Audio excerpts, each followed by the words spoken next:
అంటే యుద్ధం వస్తే ఏం చేయాలి, ఎలాంటి చర్యలు తీసుకోవాలి, యుద్ధం వస్తే ఎలాంటి జాగ్రత్తలు తీసుకోవాలి అంటే ఏంటంటే రక్షణ, ఎలాంటి రక్షణ పొందాలి, గబుక్కుని పారిపోవటం, ఎక్కడ దాక్కోవాలి, ఎలా దాక్కోవాలి, అలాగే మంటల నుంచి ఎలా రక్షించుకోవాలి, అలాగే శత్రువుకి కనపడకుండా ఎలా చేయాలి, ఇలాంటి చర్యలు ఉంటాయి ఇందులో. ఇది డ్రిల్స్లో భాగంగా ఒక యుద్ధ వాతావరణాన్ని, సీన్ని క్రియేట్ చేస్తారు. సో వాళ్ళకందరికీ పబ్లిక్కి అవేర్ చేస్తారు, సివిలియన్స్ అందరికీ దాని పట్ల అవగాహన పెంచుతారు. అలాగే స్టూడెంట్స్ని కూడా ఇందులో ఇన్వాల్వ్ చేస్తారు. సో యుద్ధం రాగానే ఒక సైరన్ మోగిస్తారు. ఆ సైరన్ మోగగానే లైట్లు, ఇళ్లల్లో లైట్లన్నీ తీసేసి వాళ్ళకి ఎలాంటి పరిస్థితి, ఎక్కడే ఏమి జరుగుతుందో తెలియకుండా ఉండే ఏర్పాటు చేయడం ఒకటి. అలాగే అవి ఎక్కడెక్కడో వాళ్ళకి దాకుండా ఆయుధాలకి, వాళ్ళ ఆయుధాల బారిన పడకుండా తమకు తాము రక్షణ కల్పించుకోవడం ఒకటి.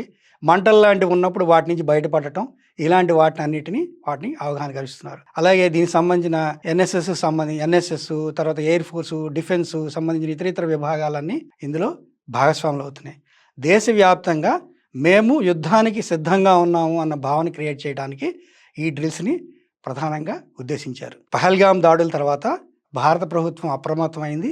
ఈ రోజు కూడా national security adviser Ajit Doval మోడీని కలిశారు. దీనికి సంబంధించిన యుద్ధానికి, ప్రస్తుత పరిస్థితిని సంబంధించిన అంశాలని ఆయనతో పంచుకున్నారు. అలాగే సిడిఎస్ డిఫెన్స్ స్టాఫ్ సంబంధించిన సిడిఎస్ చీఫ్ కూడా ఇంతకుముందు మాట్లాడారు.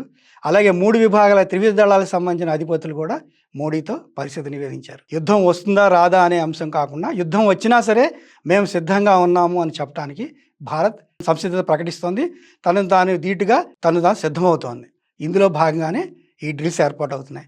ఒక రకమైన వాతావరణం, అలర్ట్నెస్ సృష్టించడమే దీని ఉద్దేశం తప్ప ప్రజల్ని భయపెట్టడం కాదు, ప్యానిక్ చేయడం కాదు అని హోంమంత్రిత్వ శాఖ దీని గురించి స్పష్టంగా చెప్పింది. అలాగే ఆయా రాష్ట్రాలకు సంబంధించిన హోమ్ సెక్రటరీలతో మాట్లాడినప్పుడు హోమ్ సెక్రటరీలు ఈ విషయాన్ని జాగ్రత్తగా పర్యవేక్షించాలని చెప్పింది.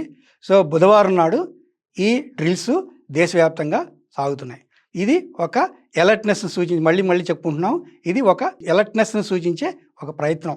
మేము సిద్ధంగా ఉన్నామని చెప్పడం, ఆయుధాలు సిద్ధం చేసుకోవటం, ఆయుధాలని తగినట్టుగా మార్చుకోవడంతో పాటు, సిబ్బందిని సిద్ధం చేసుకోవడంతో పాటు ప్రజలను కూడా అప్రమత్తం చేయటం అనేది దీని ఉద్దేశం.